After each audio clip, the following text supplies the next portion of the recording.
For centuries, the secrets of ancient engineering have remained hidden. Were they lost to time or deliberately concealed? How did the Egyptians construct the pyramids with such impossible precision? What made Roman concrete outlast modern structures? The Parthenon's hidden optical tricks, the Incas' laser-like stone cutting, the aqueducts that defied gravity. And what about the Lighthouse of Alexandria? A structure so advanced it could guide ships across the Mediterranean for miles.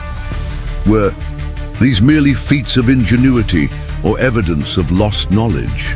Join us as we uncover the forgotten blueprints of the ancient world. For centuries, civilizations have built wonders that defy time, but none are as mysterious as the Great Pyramid of Giza. How did ancient engineers achieve such impossible precision without modern tools? Was there a lost blueprint, a forgotten technique passed down through generations, or something even more extraordinary? The Great Pyramid aligns almost perfectly with true north, an accuracy of 0.05 degrees. Its base is a nearly perfect square, and the stones, some weighing over 80 tons, transported from miles away. How did they do it? New evidence suggests a lost technique, an intricate ramp system hidden within the structure itself. A discovery. Inside, the Red Pyramid reveals spiral pathways, possibly used to transport stones upwards. But the real mystery? The precision of the cuts. The limestone casing stones fit together with microscopic accuracy, so precise that not even a razor blade can fit between them. Was this advanced hand carving, or something more sophisticated? Some researchers believe the ancient Egyptians may have used a form of early concrete, reconstituting limestone rather than carving it. If true, this would rewrite everything we know about pyramid construction. And here's the twist. If the Egyptians pioneered this lost concrete technique, but what if a formula later perfected by another civilization? What secret ingredient made Roman concrete nearly indestructible? And could it be the key to solving modern engineering challenges? The Parthenon dome is the largest unreinforced concrete dome in the world. No steel, no modern reinforcements, just Roman ingenuity. And it's still standing. Unlike modern concrete, which weakens over time, Roman concrete gets stronger. Why? Scientists have discovered that its secret lies in volcanic ash, lime, and seawater. But here's the breakthrough. When cracks form in Roman concrete, something incredible happens. The minerals react with water and heal themselves. A self-repairing material centuries ahead of its time. And it's not just the Pantheon. The Colosseum, aqueducts, even roads, still standing, still functional. The Romans weren't just builders, they were masters of material science. But Rome's genius didn't stop at concrete. The Parthenon in Athens isn't just a temple, it's an optical illusion, built with precision so advanced, it defies logic. It looks flawless to the naked eye. But what if I told you there's not a single straight line in the entire structure? The Parthenon's columns aren't straight. They bulge slightly in the middle. This technique, known as entasis, corrects the way our eyes perceive vertical lines. Without it, the temple would look distorted. And it doesn't stop there. The floor, it's slightly curved, rising toward the center. The columns, they lean inward at precise angles. If they were extended, they would meet in the sky. This wasn't just artistry, it was mathematics. The Parthenon follows the golden ratio, phi, a number found everywhere in nature and in the most breathtaking human designs. For over 2,400 years, the Parthenon has endured earthquakes, wars, even explosions. How?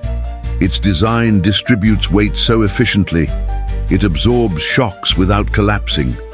But the Greeks weren't the only ones to master stone. Across the ocean, another civilization built structures with stone blocks so precisely cut, no mortar was needed. Deep in the Andes, the Inca achieved something even more baffling: stone structures so precisely cut, they fit together like a puzzle, without mortar. How did the Inca carve and transport stones weighing over 100 tons? With no iron tools, no wheels, and no written records, Sacsayhuaman's stones don't just fit together, they interlock in complex angles, resisting earthquakes for centuries. Some say this precision was achieved through endless trial and error. But was there another technique?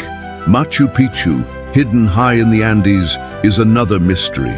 Built on steep, unstable terrain, its foundations have prevented landslides for over 500 years. The secret? A sophisticated drainage system, far ahead of its time.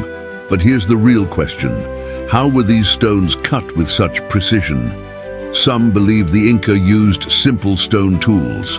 Others suggest they may have had access to an unknown technique, perhaps even a form of softening stone. These walls aren't just strong, they absorb seismic shocks. Instead of rigid structures, the Inca designed stones to shift and settle during earthquakes, preventing collapse, a technique modern engineers are only beginning to understand. But the Inca's genius wasn't limited to stonework. They built something even more advanced, an extensive network of aqueducts, channeling water across mountains and deserts with near-perfect efficiency. How did ancient civilizations master water engineering without modern tools? How did ancient civilizations transport water across mountains, deserts, and valleys without modern pumps? The answer lies in forgotten engineering marvels. Some of these ancient systems still function today. But how did engineers thousands of years ago design water channels so efficient that modern cities still struggle to match them? The Romans built over 500 miles of aqueducts, supplying cities, fountains, and even bathhouses. But their secret? A perfect balance of gravity and engineering. Meanwhile, in Persia, a different challenge emerged, transporting water across vast deserts. The solution? Aqueducts, underground tunnels carrying fresh water for miles without evaporation. But here's what's truly astonishing: some of these systems still work today. Roman aqueducts supply water to cities. Persian qanats still nourish farmlands. How did these ancient structures outlast modern infrastructure? Engineers used volcanic ash in Roman concrete, making their channels waterproof for centuries.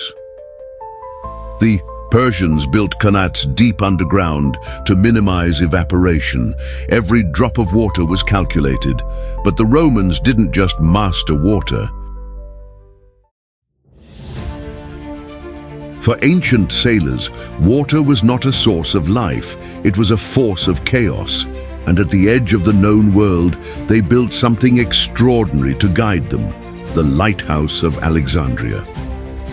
Standing over 100 meters tall, this beacon was one of the tallest structures of the ancient world. But how was it built, and why did it disappear? Commissioned by Ptolemy I and completed by Ptolemy II, the lighthouse stood on Pharos Island, its three-tiered design defying storms and time itself. The secret? A foundation that absorbed seismic shocks and a fire that burned brighter than any in history. But the real mystery lies in its beacon. Some accounts say a massive bronze mirror reflected sunlight by day and fire by night. Others claim it projected light for miles, an ancient form of a laser. For over 1,000 years, the lighthouse guided travelers. It survived earthquakes, wars, and the rise and fall of empires. But then, it vanished. By the 14th century, what remained of the lighthouse was gone. Today, only its foundations lie beneath the harbor of Alexandria. Was it just an architectural marvel, or did it hold secrets lost to time? From the pyramids to aqueducts to towering lighthouses, Ancient engineers achieved the impossible. But what other lost technologies are waiting to be uncovered? History is written in stone, and sometimes lost beneath the sea. But if we can uncover the secrets of the past, what else can we learn? Subscribe to explore more forgotten marvels of the ancient world.